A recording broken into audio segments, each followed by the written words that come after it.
एक गांव में नंदू नाम का लड़का रहता था जो अपने माता पिता की दिल से सेवा करता और उनकी हर बात मानता था।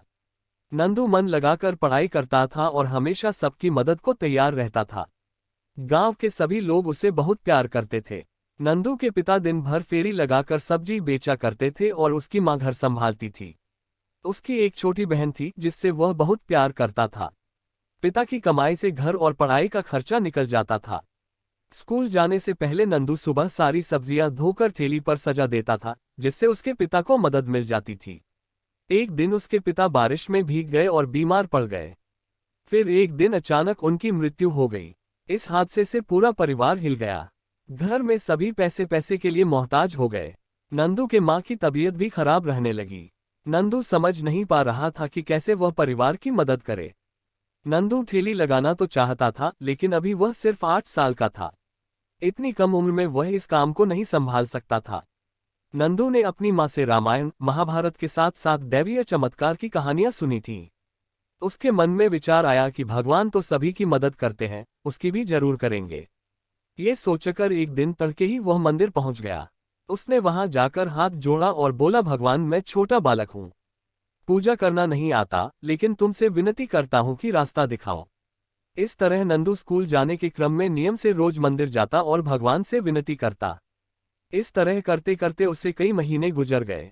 इस दौरान न तो भगवान ने दर्शन दिए और न ही परेशानी दूर हुई। कभी कभी नंदू निराश हो जाता कि उसे पूजा करना नहीं आता, इसलिए भगवान दर्शन नहीं दे रहे, वरना वह तो सबकी मदद करते हैं। फिर भी उसने मंदिर जाना और पूजा करना नहीं छोड़ा। आखिरकार एक दिन देवी माँ को उस नन्हे भक्त पर दया आ गई। एक दिन जब नंदू बिस्तर पर गहरी नींद में सोया था, उसे लगा आकाश से एक तेज रोशनी आ रही है और पूरा कमरा रोशनी से भर गया। कुछ देर बाद उस रोशनी से हाथ में छड़ी लिए नन्ही परी निकली, जो बिल्कुल वैसी ही थी जैसा उसने किताबों में पढ़ा था। नंदू को यकीन नहीं हो रहा था। वह भौचक्का से बस उसे देखे ही जा रहा था। तभी परी ने मुस्कुराते हुए कहा, नंदू मैं सच में तुम्हारे सामने खड़ी हूँ। नंदू ने तुरंत कहा, तो क्या तुम परी हो? परी ने मुस्कुराते हुए कहा, हाँ। तुम यहाँ कैसे? घड़बड़ाहट में नंदू की आवाज नहीं निकल रही थी। परी ने फिर हंसते हुए कहा, नंदू मुझे देवी माँ से भेजा है। देवी माँ? नंदू आवेग में चिल्ला उठा। हाँ नंदू, बोलो तुम्हें क्या चाहिए? नंदू खुशी से चिल्लाते हुए बोला, अगर तुम्हें सचमुच देवी माँ ने भेजा है तो मेरी माँ को ठीक कर दो। परी बोली, ठीक है नंदू, कल तक तुम्हारी माँ ठीक हो जाएगी, लेकिन मैं तो तुम्हें वरदान देने आई थी, तुमने अपने लिए कुछ मांगा ही नहीं। नंदू बोला, मेरी माँ ठीक होगी तो पूरे परिवार की देखभाल कर लेगी। बच्चों पर पहला अधिकार माँ का होता है, इसलिए मैंने माँ के लिए मांगा। परी खुश होकर बोली, नंदू तुम बहुत अच्छे हो, तुम मुझसे एक और वरदान मांग सकते हो।